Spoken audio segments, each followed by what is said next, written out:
सध्या उन्हाळी सुट्ट्या, प्रवाशांची वाढती गर्दी आणि लगबगीचं वातावरण चोरट्यांसाठी मोठी संधी ठरतंय. मुंबई नाका येथील महामार्ग बस स्थानकावर गर्दीचा फायदा घेत एका महिलेची पर्स लंपास करून चोरट्यांनी लाखो रुपयांच्या दागिन्यांवर डल्ला मारल्याची धक्कादायक घटना घडली आहे. आणि ही संपूर्ण घटना सीसीटीव्ही कॅमेऱ्यामध्ये कैद झाली आहे.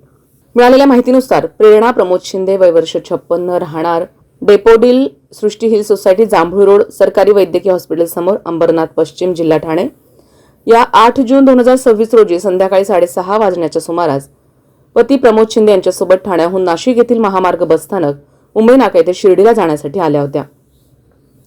यानंतर त्या वाडा शिर्डी बसमध्ये बसल्या असता त्यांनी आपली पर्स तपासली.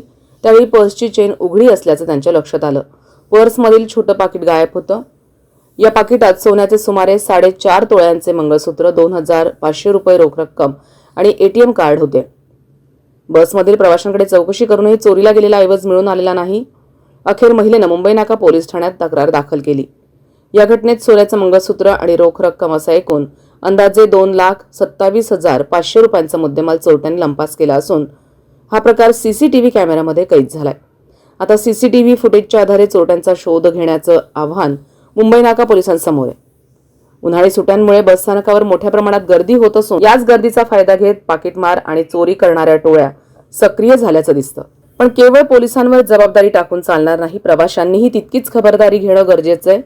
गर्दीच्या ठिकाणी मौल्यवान वस्तू सांभाळणं, पर्स व बॅग सुरक्षित ठेवणं आणि सतर्क राहणं ही प्रत्येक नागरिकाची जबाबदारी आहे. पोलीस यंत्रणा आपलं काम करतच आहे, पण नागरिकांची सतर्कता आणि पोलिसांचे प्रयत्न एकत्र आले तरच अशा चोरट्यांना आळा घालणं शक्य होईल.